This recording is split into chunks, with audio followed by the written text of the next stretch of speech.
Bonjour à vous tous. Je vais vous parler aujourd'hui d'un sujet difficile qui nous fait souffrir au quotidien. Il s'agit de l'attachement. Factuellement, c'est quoi l'attachement?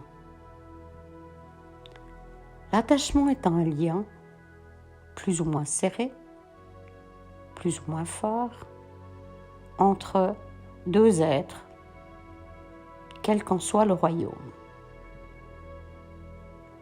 Vous pouvez aussi avoir des attachements aux résultats ou à d'autres événements qui ne sont pas des êtres en tant que tels. Je ne parle pas de l'attachement au résultat, je parle de cet attachement, ce lien puissant, positif, négatif ou neutre, que nous pouvons avoir entre deux êtres et que nous allons appeler souvent sur le plan humain amour, mais qui n'est pas en tant que tel de l'amour. L'amour est libre, l'amour rend libre, l'amour fait ce qu'il y a de mieux pour chaque élément, inclus pour le lien. Difficile constat de voir qu'en tant qu'être humain, dont je fais partie, l'attachement que j'ai ou que nous avons à un être peut être difficile, douloureux ou nous faire souffrir de manière majeure. Prenez l'exemple suivant. Votre animal de compagnie décède. Vous le pleurez, vous vous malmenez, vous pensez à toutes les raisons qui auraient pu faire que ça aurait pu être autrement, mais factuellement, il n'est plus là physiquement.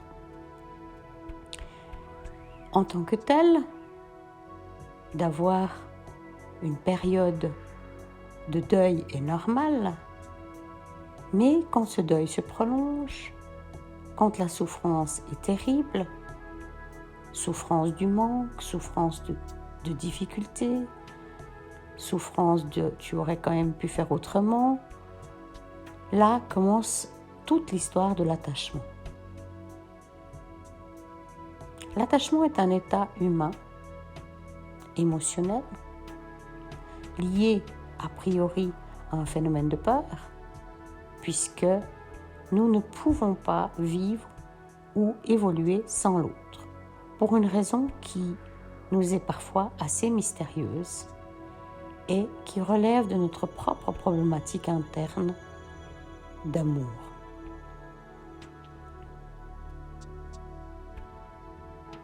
Et oui, j'ai dit notre propre problématique interne. Je n'ai pas parlé de l'autre, j'ai parlé de soi. Le fait que nous pensons inadéquats, que nous n'avons pas assez d'amour pour nous-mêmes, que nous nous sentons trahis, abandonnés, vilipendés, rejetés, que la situation est autre que celle qui naît et que nous voulons les choses autrement. Si nous nous plaçons dans une bulle d'amour, tout est parfait. L'autre fait ce qui est juste pour lui ou pour elle. Nous faisons ce qui est juste pour nous. Et le lien va être mouvant entre les deux, avec un effet élastique, plus ou moins intense et plus ou moins difficile. En fonction de ce que nous avons vécu en tant qu'être, notre histoire, l'histoire de notre famille, l'histoire de l'humanité, nous réagissons par définition par de la peur.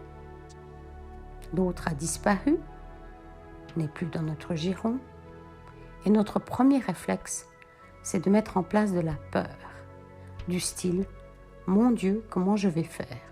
ou « Mon Dieu, comment va-t-il faire ?» Alors que, sur un plan plus large, sur un plan spirituel, tout est parfait. L'autre est parti, l'autre est mort, l'autre est transformé, transitionné, l'autre continue sa route ailleurs puisque sa route continue par définition. Et le lien, pour autant que vous puissiez laisser partir les difficultés, les jugements, les trahisons, la souffrance, les multiples souffrances liées à des vies et des vies et des vies sur ce plan terrestre, si vous pouvez laisser tout ça partir en un acte d'amour et simplement souhaiter à l'autre le meilleur, le confier plus haut, ou souhaiter à nous-mêmes le meilleur et nous confier plus haut, la douleur va disparaître. L'autre ne va pas forcément disparaître. Il peut être à vos côtés, d'une certaine manière. Peut-être a-t-il un message pour vous. Peut-être a-t-il juste besoin d'être à vos côtés, malgré le fait qu'il n'est pas là physiquement. Il peut être là énergétiquement, en amour ou en besoin.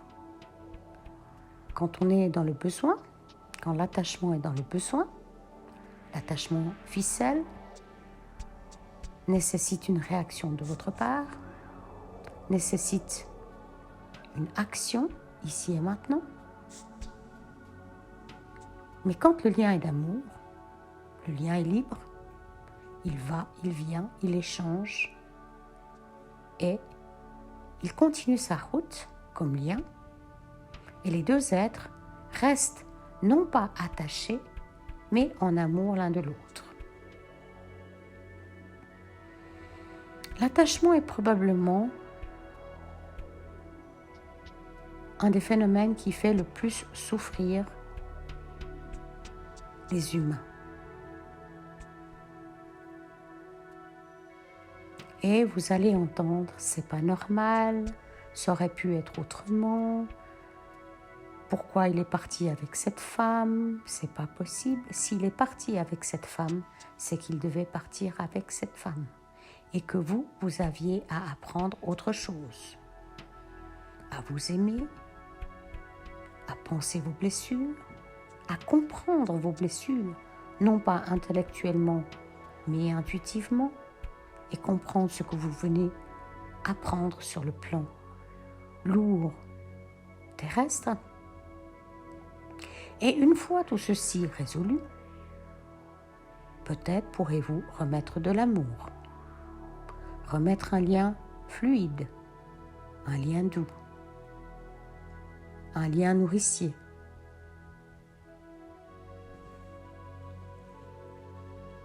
Observez vos attachements,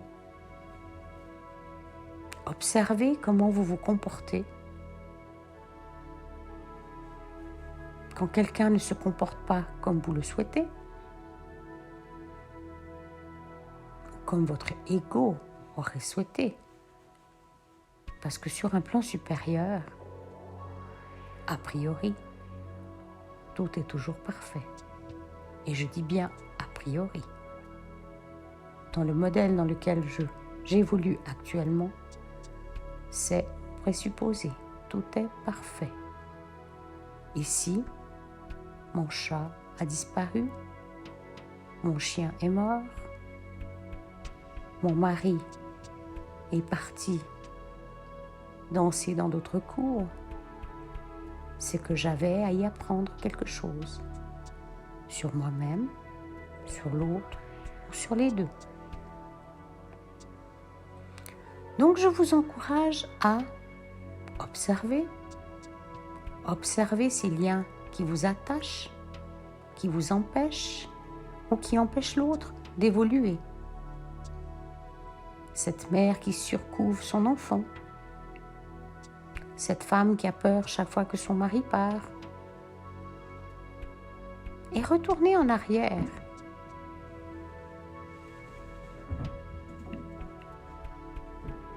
Visitez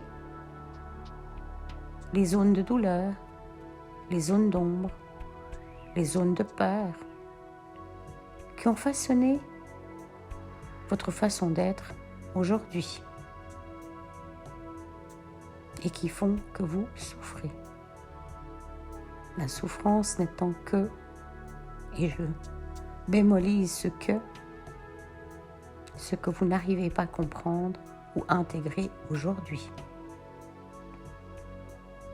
Quand vous prenez de la hauteur, de la distance, tout est possible et tout est compréhensible d'un point de vue plus large. Je referai une vidéo sur l'attachement au résultat, qui n'est pas le propos d'aujourd'hui, pour vous montrer que finalement, la résultante est la même. Plus vous attachez, plus vous empêchez, plus vous mettez une contre-force à la force évolutive. À bientôt pour une prochaine vidéo.